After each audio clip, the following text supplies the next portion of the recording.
Hi hello hello hello hi అండి.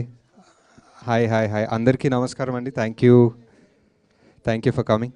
మా literally ఒక ఒక 10 ఏళ్ల ముందు యాక్చువల్లీ ఎవడే సుబ్రహ్మణ్యం రిలీజ్కి ఫిల్మ్ నగర్ క్లబ్లో ఒక ప్రెస్ మీట్ అండి. ఆ ప్రెస్ మీట్లో ఫోటోలు తీశారు. ఆ ఫోటోలు ఇంకా ఉన్నాయి యాక్చువల్లీ ఇంటర్నెట్లో. ఇంకా ఆ ఫోటోలే వాడతారు చాలాసార్లు. సో ఇప్పుడు 10 ఏళ్ళ తర్వాత మళ్ళీ నా ఫోటోలు తీస్తున్నానంటే ఐమ్ జస్ట్ ఇప్పుడు ఇంకా థ్యాంక్ యూ సార్. సో 10 ఏళ్ళ తర్వాత మీరందరూ చాలా మటుకు మేబీ సినిమా చూసుంటారు, సినిమా గురించి మాట్లాడుంటారు. ఒక రిలీజ్ అనేది ఈ మధ్య ఆబ్వియస్లీ చాలా చాలా కామన్ అయిపోయింది, రెగ్యులర్ అయిపోయింది. బట్ జస్ట్ ఈ పర్టిక్యులర్ మూవీ రిలీజ్ వెనక ఒక థాట్ ఏంటో ఒకసారి చెప్దామని.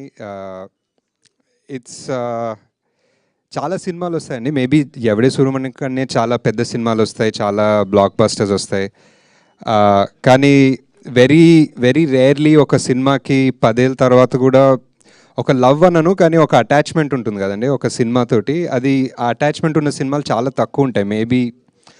మేబీ మన ఎంటైర్ నాకు తెలిసిన తెలుగు ఫిలిం హిస్టరీలో నాకు ఒక 3-4 ఉంటాయి. సో అలాంటి దాంట్లో ఎప్పుడైనా ఎవడే సుబ్రహ్మణ్యం చూసి ఎవరైనా ఫ్యాన్స్ కలిసినప్పుడు నాకు అలాంటి అటాచ్మెంట్ కనిపిస్తుంది. And I think that special. And మనకి ఒక 10 ఏళ్ళ ముందు ఎవడే రిలీజ్ అయినప్పుడు ఇట్ వాజ్ కంపారిటివ్లీ ఒక చిన్న రిలీజే. అందరం కొత్తోళ్ళము. స్వప్న ప్రియాంక కూడా జస్ట్ అప్పుడే స్టార్ట్ ఆఫ్ అవుతున్నారు. నాని ఇంకా అంత మ్యాసివ్ అవ్వలేదు. Vijay Deverakonda debut. So comparatively చిన్న రిలీజు. అండ్ ఆ ఎంటైర్ సమ్మర్ మంత్లో back to back blockbusters. So ఆ సినిమా హిట్ అయింది, బాగా ఆడింది, మంచి వర్డ్ ఆఫ్ మౌత్ రివ్యూస్ అవన్నీ వచ్చాయి. కానీ I don't think it reached theatrically. ఇప్పుడు ఫ్రెష్గా రిలీజ్ అయితే ఎంత రీచ్ అయ్యేదో, ఎన్ని కోట్ల మందికో వాట్ ఎవర్ ఎంతమందికి రీచ్ అయ్యేదో, I don't think it did that last time. And also last time చాలా లాస్ట్ మినిట్ సాటర్డే రోజు రిలీజ్ చేసాము. వేరే నాని సినిమా ఉండే దాని మీదనే. So they were lot of things అనమాట. So I always feel that ఈ జనరేషన్ ఒక 10 ఏళ్ళ తర్వాత ఈ జనరేషన్ వాళ్ళు కూడా I feel they they can benefit a lot from watching Yevade Subramanyam or experiencing that world. Because పెద్దగా వరల్డ్ చేంజ్ అవ్వలేదు. If anything it's gotten more crazy. Subbu ఇంకా పవర్ఫుల్ అయ్యాడు అనిపిస్తుంది ఈ వరల్డ్లో. ఇంకా మనం అదే టార్గెట్స్ వెనక పరిగెత్తున్నాం, అదే మెటీరియల్ గోల్స్ వెనక పరిగెత్తున్నాం. సో ఐ ఫీల్ 10 ఏళ్ళ ముందు ఎంత రెలవెంట్ ఉండేనో ఎవడే 2025లో ఇంకా రెలవెంట్ ఉంది, ఇంకా ఇంపార్టెన్స్ ఉంది.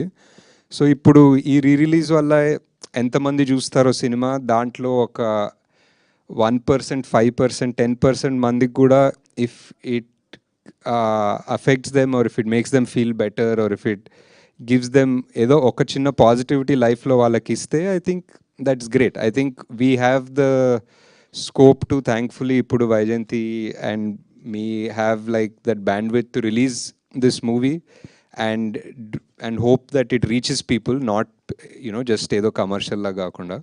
So we are doing that and we just hope that you experience or you find more people. ఇప్పుడు మీరు అప్పుడు 20 ఉంటే ఇప్పుడు మీకు 30 ఉంటుంది obviously. And maybe you'll know younger people, మీ nephews who were too young to see it, then ఇప్పుడు nephews teenagers అయి ఉంటారు ఆర్ అలాంటి కొలీగ్స్ ఉంటారు whatever. So I think వాళ్ళందరికీ this release might just extend the effect that the movie had 10 years back. అంతే. And just thank you all for coming. అంతే. మళ్ళీ మా అన్ని సినిమాలు కొత్త సినిమాలకి ఎంత హెల్ప్ చేస్తారో రిలీజ్కి ఇందిరాకి చాలా సపోర్ట్ చేస్తారు and also for this one. So thank you very much. ఊరికే సరదాగా ఏదన్నా you want to ask other than కల్కి 2 రిలీజ్ డేట్ ఏదన్నా మాట్లాడుకోవచ్చు. ఓకే. చైర్ ఉండే కూర్చోలేదు హ్యాపీగా. ఓకే. యా థ్యాంక్స్ అండి.